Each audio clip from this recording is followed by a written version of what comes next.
What's up, everybody, and welcome to another episode of Underrated with me, Justin Rob Doyle. Real quick, before we get into our guest today, I want to give a shout out to you guys for making this podcast the absolute most listened to podcast in the United States of America by my mother. Thank you guys so much. I'm so happy to have this accomplishment, and shout out to my mom for listening to this podcast. Thank you. It means a lot. Now, on to the guest. I don't want to take up too much of your time before we get into this because it's an awesome guest today, and it's not every day you get to go back and talk to your past employer on good terms, and I think I'm able to do that here today with Dr. David Chao, or you may know him as @ProFootballDoc on Twitter or X, whatever you guys want to call it. I feel like it's X now, but I still want to call it Twitter. Whatever. Drop in the comments. What are you still calling this? Are you calling it Twitter, X? I don't even know. It is what it is. And the fact that you have to say both now to kind of clarify is depressing, quite frankly. But anyway, let's get into our conversation with Dr. David Chao @ProFootballDoc on Twitter /X and all over the place. Yeah, let's just go. I don't want to keep saying social media.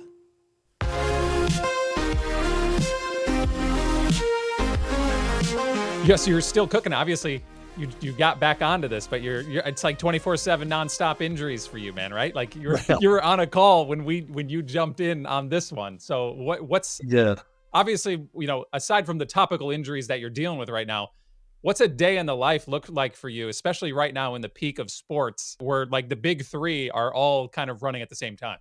I have multiple jobs. Number one job, I guess, is dad to the 3 kids. The twins are 12, the little one's 7. I'm on Halloween duty. The little one wants to go with me. I don't know how much longer. It's no family costume, but she wants to do a costume with me. So that's a big job. And I'll tell you, you'll probably be able to guess what she's going to be, but it's a little bit of typecasting for me. She wants to be Bluey. Okay. Yeah, that's good. Right? And of course, what does that mean for me? You got a little one. Dad. Yeah. I'm dad. Yeah. So number one job is dad. Number two job, although I probably fail at it, is wife, or to my husband to the wife.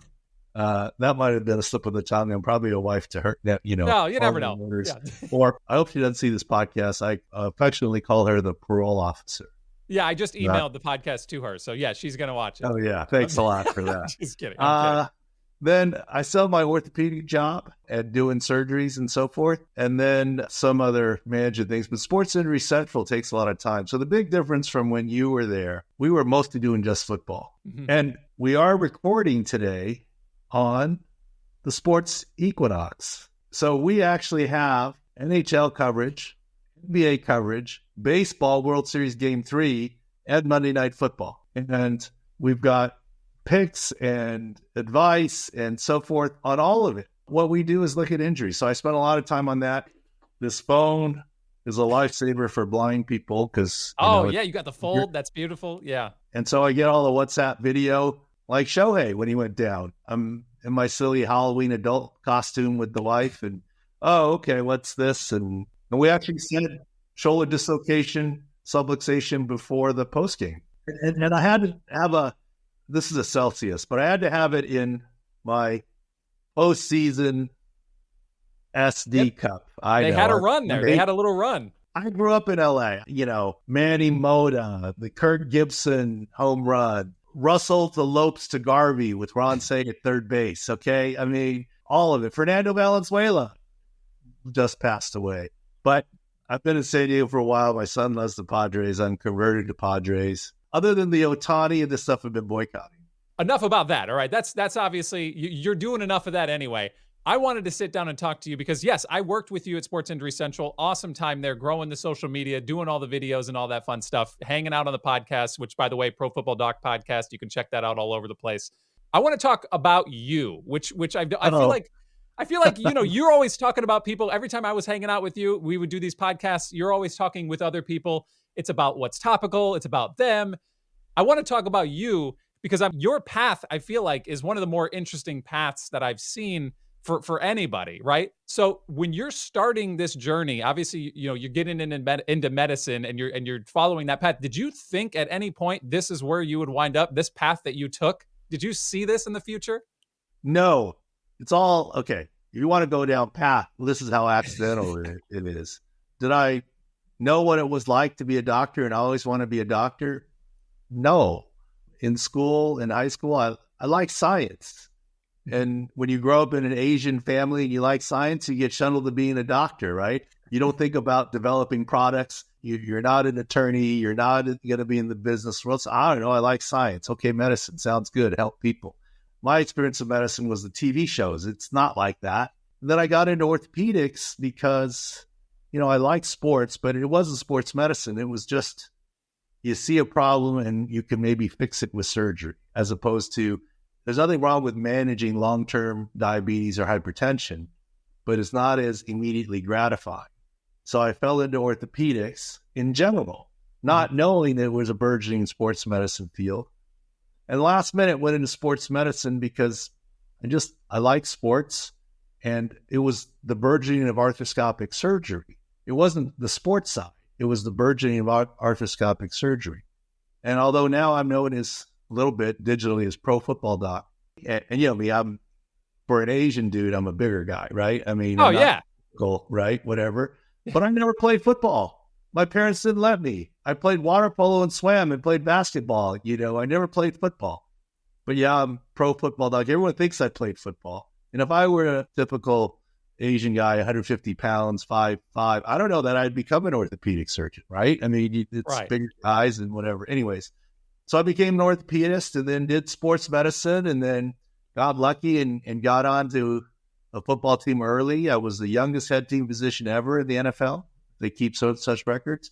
As a matter of fact, when Jim Harbaugh joined the Chargers, now head coach of the LA Chargers, he was older than me. Really? Doug Flutie was older than me. For the first 8 years I did it, there was one player on the team at least older than me. I still remember when Jim Harbaugh came, and I knew Jim a little bit from Chicago because I was in Chicago when he was with the Bears, and we crossed paths a little bit. I was an assistant. I wasn't the head guy in Chicago. Then I went to Minnesota, ended up in San Diego. And when he came to San Diego for the first time, and he was an older quarterback, I was like, oh. All of a sudden I looked at him, I was like, Jim, how old are you? He goes, 35. He goes, how old are you? I said, 35. He goes, so we asked, when were you born? And I still remember this. You can Google it. It's true. Yeah. He says, December 63. And I said, oh, I got you. He said, when? I said, March 64. So you're older than me. He goes, not by much. Yeah. And my response was, Jim, you and I know both very well that if we're born on the same day, we're asking each other what time. And so Jim and I have kept a good bond over the years. I mean, here and there, I try not to bug him. But so fast forward all this as a head team physician, blah, blah, blah. Got married late in life, had kids. The job got hard, but also the team did move, but that's a whole nother story. So I'm sitting on the couch going, okay, I'm watching football, now what? And, I think, the story of how this started. I was still practicing orthopedist. I'm sitting on the couch with the wife. I got boy-girl twins that to this day, she reminds me that I left them in the hospital in ICU to go on a road trip because they were still in the hospital when they were born in the fall. And I left to go on a road trip. That's tough. I did do that. And then I actually thought, Justin, I could keep being a head team physician because the first 3 months after they were born was easy peasy. It's when the season ended, it got hard. And you want to know why? Why's that? When you have grandparents, great-grandparents, I mean, really good grandparents, not great-grandparents, but grandparents involved, and you have twins, boy-girl twins, they come out of the woodwork to help you, especially during football season. But they help you for the first 3 months. And then they're like a blackjack dealer on break, all done, all done. So the first 3 months was actually easy thanks to the grandparents. And then after that, they said, okay, you guys got this. They're still alive. They're the blackjack dealer on break, I was like, holy smokes, we can't do this anymore. So anyways, I moved on. Then I'm sitting on my couch that fall. The guy goes down. He walks off, and the announcer says, boy, that looked bad, but he's walking off. It looks like he's fine. I'm like, no, he just tore his ACL. He's done for the season. My wife turns to me and says, politely, she makes me say politely, tells me, tell it to someone who cares. and signs me up for Twitter. I'm like, Twitter? I don't Snap. I was like Belichick, Snapface, InstaChat, Right. whatever. Twitter. Okay, Twitter. I still call it Twitter. So I started doing that and it started catching on. It was interesting. So back in the day, I would see a player on the field, on the sideline, in the locker room the next day after an MRI and know exactly what the injury was. But in the 20 or 30 minutes before I met with the GM on Monday mornings, I'd go up to the video room and look at film. Why? Everyone in the building looked at film. Why? I had time to kill. Why? I thought it was interesting. And I would give some lectures off of mechanism of injury. Now what I do at Sports Injury Central is reverse engineer. I look at Shohei Ohtani's injury and say, what is it? Without an exam. I look at Deshaun Watson's injury in real time and said, that's an Achilles. So it's reverse engineered. It's the opposite. Before I knew the answer, and I would get the question, which is the video. Now all I get is the question, and we've fortunately proven we're 95% accurate. And we sort of spawned a whole industry. Think of this, Justin. When I started doing this, the big boys, and I love them, Schefter, Rap Sheet, all those guys. Did they ever tweet about injuries in game? They do now. Yeah, absolutely. And you can tell, obviously, you were, before I started working with Sports Injury Central, and it was Pro Football Doc, I was there for the transition into Sports Injury Central. I do remember following you and following along. Like I was there early on when you were doing this because you're playing fantasy football, right? You're looking for any kind of edge. And if you can kind of tell me that this guy's going down or there's somebody I need to pick up, this guy's not going to be around, that's helpful information. And you've kind of found a way to turn that and turn it into a business and a company. I think that's awesome. The only big problem with the company and the business is the number one thing people tell me is they say, love your stuff. Like, all right, I get a big fat round face and I'm kind of recognizable, I guess, from the Twitter live stuff and whatever. So the kids roll their eyes all the time now. If I'm out somewhere at a baseball field for Little League and some dad comes up or whatever, they roll their eyes, or the Padre game or whatever. But the number one thing people tell me, and I'm very thankful, they'll say, thank you so much. You helped me win fantasy a couple times, this, that, the other. But they follow up by saying, but I don't tell anyone because I play against my friends. So you're my secret weapon. Yeah, that's the catch-22 there. It's like, that? Come on, we need word of mouth. Right, that's what I'm saying. And that is something. You tell your friends and tell everyone. This is a great show on Netflix, but we're not going to tell anybody. Yeah, I can 100% relate to that. Is that something that like you found something, right? You're like, this is something that obviously is extremely helpful to me. Why would I share it if I'm trying to gain the edge? I don't want everybody else doing the same thing I'm doing. They're trying to gain any little tactical edge. And I think that is something that's funny about that industry that you're in is they're thankful for you, but they don't want to help you. It's like they don't want to throw anything your way because that would just, that'd be a detriment to what they're trying to accomplish. I think that's hilarious.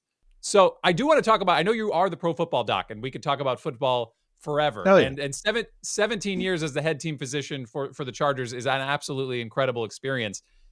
I want to talk a little bit more about these, I won't say offshoot things, but you've done a little bit more than the NFL. Can we talk about the X Games? Can we talk about the Olympics? Can we talk about, I'd love to talk to you a little bit more about your time in the WWE, as that is now one of the biggest things in the world right now. The WWE is going crazy. Let me tell you, when I was a young guy and I was single, it wasn't work to me to travel with the Chargers or the X Games. I mean, that's an X Game helmet right there of Dave Mira, who unfortunately went south, right? Mm-hmm. And not to be all serious, actually, kind of is not a good thing. You got Junior Seau, who went south. I mean, I've had 5 pro athlete friends go south, and they're not all football players. And so X Games was fun because I was young and single, and like I was friends with Dave Mira. Yeah. Kevin Robinson was one of my best friends. He was at my wedding. And so it was just fun to work with these guys. Matt Hoffman back in the day. Tony Hawk, I just saw him at the Padre game the other day, the playoff game. It was fun being single and pretending you were young and going to all these X Game events. I mean, I got into it a little bit by accident. I saw it on TV and I said, this is really interesting. They were in Big Bear. I drove up there. I met with someone. They came to San Diego and I was their host physician. They didn't have a quote team doc chief medical officer. Mm-hmm. Jack Weiner was running the show, Susan Gans. Oh, and I'll be your host doc. That's fine. And then this is a true story. They had a race called the X Venture Race. And it kind of is like the Raid Gawa, where you walk, hike, here's a compass, and swim and bike and do whatever, your way around. And it was in Baja, California, Tijuana. Yeah. And there was someone who set that race up. All of a sudden, the X Games guys say to me, there's a gal who's very dehydrated and she's being helicoptered out of Baja, California. Can you help out at the hospital? I said, okay. So where are they going? She goes, Scripps, they said. Okay, so Scripps up here in La Jolla. I go up to Scripps in La Jolla to help them out. And she's dehydrated. And if you don't know, if you're truly dehydrated, you can die from dehydration. Your organ system shut down. And this one gal, I won't say who it was, in their bio, it said, I think they were a Nordic team. They said, they're great, they're very experienced, but can they survive the heat in Baja, California? So apparently they got lost. They didn't have enough water, this, that, the other. She's life flighted out. And I've been, Scripps, what's going on? And they're like, we're here. I'm like, no, you're not. Oh, the emergency travel nurse who was in the helicopter basically said, this is not good. You're not going to expire on my watch. Land the helicopter at Scripps Chula Vista, just across the border. We're not going to Scripps La Jolla, 20 miles up the road. We're putting this in the ER, and it's not on my watch on the flight. Mm-hmm. I'm paraphrasing, but she was worried. That's fine. Yeah. So I then go down to Scripps Chula Vista and try and liaison and tend to them. So all of a sudden, there's a lot of attention, some attention, and ESPN broadcast the event and created the event. So in the NFL creates the event, but NBC or tonight ESPN broadcasts it. They're different. Right. Yeah. There, it's the same master. So did they create an event that was too dangerous that would create ratings for broadcast? Yeah. Right? That's tough. That's tough. ESPN can show an injury and say, well, we're just televising it. But the NFL created it. So the NFL is the one. But when you're both, it's typical. So there was actually press that was down there. And they said, ESPN was here. And I was like, oh, good. I want to talk to my friends at ESPN. Oh, no. It was ESPN broadcasters, not ESPN management that put on the pro. I'm like, oh, no, we can't talk to them. Yeah. Right? Because how are you going to explain someone was dehydrated and potentially passed away? The lay public cannot explain. You don't understand that. And the hospital executive that was there said, well, if you're not going to talk to them, I said, no, I'm not talking to them. So if you're not going to talk to them, I am. I said, okay, what are you going to tell them? And I'm going to tell them she's here and under good care under our system of doctors. I said, okay. And what are you going to tell them when they ask what it is? Well, I won't answer. We know it's dehydration, but very severe. She said, yeah. I said, okay. That works great for tonight. But what are you going to tell them tomorrow if she passes away from dehydration? You're going to look pretty bad. She's like, yeah, okay, maybe I better not talk to them. So the nuances is out of that, the X Games then invited me to go to their Crested Butte Winter Games as a thank you for really helping them. And then at Crested Butte, there was an issue, and they're saying, we should have someone on staff. So it was sort of a graded position, right? They understood finally the differences of liaisoning and having someone on your team to look out for your interests and the athlete's interest, as opposed to the mountain's interest or the local doctor's interest. So it's different. So that's a too long-winded story. The WWE, I've been very lucky. The main sports that I've covered, football, X Games, rugby, and WWE. A lot of injuries and all traumatic. Baseball, you heard me talking about Shohei Ohtani earlier. For the most part, is an overuse injury sport. Not as exciting for an orthopedist. Shohei Ohtani, traumatic. So we do better at traumatic injury sports, and this is where I got into rugby and WWE and X Games and once again, I had a lot of fun. Let's talk about this one. There's a video online, and it actually might be on your YouTube channel of you doing a segment with Rey Mysterio and his arm in the WWE. What's crazy is I remember watching as a kid. I was a huge fan when I was a kid, and I remember watching this. I saw you in that segment. I didn't know it. I didn't know it was you, right? I remember watching this. And then now to see that again, and it was literally just earlier today, I realized I've seen you like 20 plus years ago on this. It's insane to me that kind of has come full circle. Well, Rey Mysterio is 619. He's another guy that he was on the field for a ceremonial first pitch during the Padres playoffs, and I saw him there. A friend of mine brought me to some of these really, really obnoxious, super good home plate seats, right there by the umpire, and he was on the other side of the fence. He said hello. So it's a small world. Here's the thing I tell you about WWE. Is it scripted? Of course it is. But the injuries are real because look at what they're doing, right? It's crazy. In terms of the acrobatics and all these guys and so forth. And they do it night in and night out. So for WWE, of course, the SmackDown's huge, right? And then Tony Khan's got his league, AEW, right? But these guys are road warriors. They literally will do dark shows a couple days a week, and then roll into their Raw or their live show. So literally, they're doing 4 shows a week that are dark, that are, I guess you could call dress rehearsals for the TV show. I don't think this is saying anything against them. Justin, you're a fan. Do you think they have blood capsules or ketchup packets? I don't believe so. It was to my knowledge that they were kind of doing this little cut thing on their forehead. Was that going on? I'm a relative novice. I get there for coverage one day, and the athletic trainer says to me, "They wrote you into the show." I'm like, "What?" "Oh, you're going to be in the show today." I'm like, "I'm the Raw or the whatever." They said, "This guy's going to get cut, and he's going to come backstage, and you're going to tend to him." And I won't say who because of HIPAA. So sure enough, he gets cut, chair over the head, whatever it is, and he comes backstage, and they're showing me backstage as I tend to him, and they're like, their first instruction off camera before the camera came on is, quote, "Don't mess with the color. You could smear it around, but don't get rid of the blood.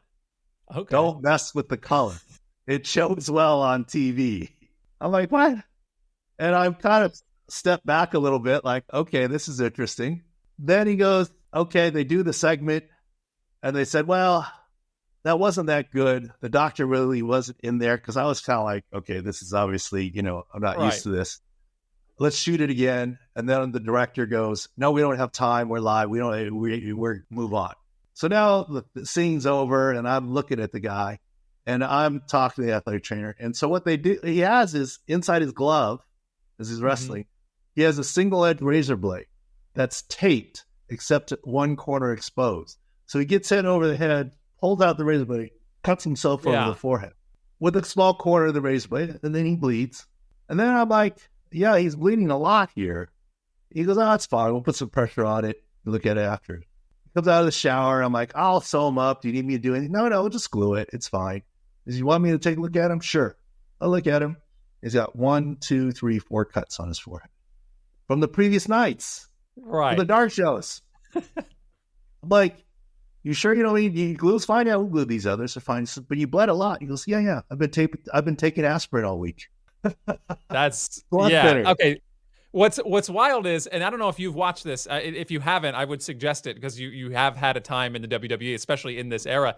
The McMahon documentary on Netflix. If you get some time, they put a documentary out about Vince McMahon and his rise, obviously with the WWF and then into the WWE.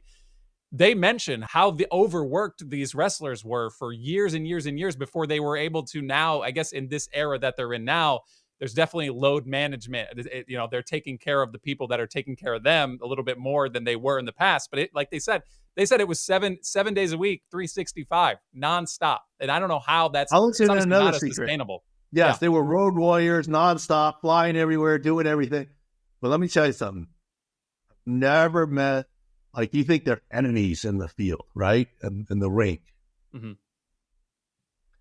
Unbelievable, ladies and gentlemen backstage out there, and thank you very much, this, that, the other, especially to each other. They're all considered family. In the ring, awesome. Okay, whatever. And I do want to watch that show, but I got to watch the Aaron Hernandez. I got to watch it. There's a lot of shows to watch. I feel like it's super lucky in life that in some ways, look, this is a bad thing. I mean, I feel like I grew up as like everything was on TV and famous. It's like my life is amazing in the sense that, okay, Aaron Hernandez, some connection football, the Vince McMahon thing. I can name so many other examples, including the freaking Menendez brothers. I drove by their house when I was young. Yeah. I mean, that's the latest Netflix thing. You're obviously an extremely busy person. So when somebody comes up to you with a suggestion to watch something, it's already hard enough for just a normal 9 to 5er trying to find time in their day to squeeze something in. When we jumped on our call, obviously you're on another call. You're constantly doing something. I can't imagine. When do you take some time to just detach? Is that even a thing with you? Or do you have that ability? I don't know. I think it's time with the kids and cuddling with them. I mean, I think I'm very lucky in life. My hobby is basically the Sports Injury Central stuff. My work, other than the paperwork side and business side, I enjoy dealing with people and helping them with orthopedic issues. The kids, I feel very lucky. I'm older, as you know. But if I would have had kids in my 30s like most people, I'm not sure I would have enjoyed them. I think I might have resented them. Said, I need to go travel with the team and do this. Instead, I was single all that time. And my wife really doesn't like to hear this. My joke is I skipped my first unsuccessful marriage and just landed with the second one. And in some ways, I really enjoy the kids. I was supposed to do something else, but like I wouldn't trade anything in the world. I'm supposed to do something, in Vegas with some friends. I'm like, no, I can't go because it's Halloween. My daughter wants me to dress up as Bluey's dad. And I think you get to a point in life, and like I said, I'm older, and I don't think I would have got it if I was in the 30s. I would have been like, I got to work. I got to do X, Y, and Z. So yeah, my unwind is I don't really have a hobby per se, but I do enjoy the sports stuff and this stuff. And so, it's less work that way. And obviously life's about timing, and the fact that you went through, you lived a lot of life in the life that you've led up to that point. And then when it was right, it makes sense and it fits into your timeline. I think that's awesome. Yeah. Just being able to hear the stories, being able to talk to you has been awesome. I'm not going to keep you too long. I know you got a lot more sports going on tonight. It's the Equinox. Well, I'm good. I'm just trying to watch first pitch here. It's huge. The reason you gotta why, watch it. Because I'm telling you, Shohei Ohtani, let's see if it's true. This is before there's a first pitch. We said he subluxed his shoulder, dislocated his shoulder in game, right? But if he were a field position player, he probably wouldn't play. He's a DH.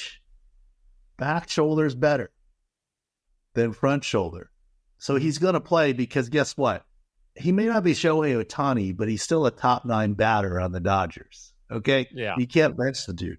If you dislocate your shoulder, this is the danger area. This is very safe. This is okay. This is okay. This is danger. Shohei, watch him in his setup as he comes to play. He's up here as high as he get. Right. Does he have to lower or change? What's it going to mean downstream? And medically speaking, I get he's a straight pull hitter. I get you do not want to challenge Shohei Ohtani inside. He's the best hitter in the game right now. But that's what you need to do because of his back shoulder injury. Let's see if the Yankees do it. That's the insight. Challenge him inside and see if he can get inside and turn on it. I'm not sure he can. So that's the insight you're going to get at Sports Injury Central. We'll give them a plug, obviously. That's what this is all about. But you're going to get that and more. Follow Pro Football Doc on Twitter, X. No, that's not what it's all about, Justin. This is just a chance to talk to you. I haven't talked to you in a while. Well, I'm excited to talk about it, but I know. But when you're giving nuggets like that, we got to plug the biz, man. We got to plug it and let everybody know about it. But I appreciate you taking the time. I won't keep you any longer. Get back into it. Spend some time with the kids. I'm going to go do the same, and we'll link up again here in the future, man. I appreciate it. So good to reconnect with you, Justin.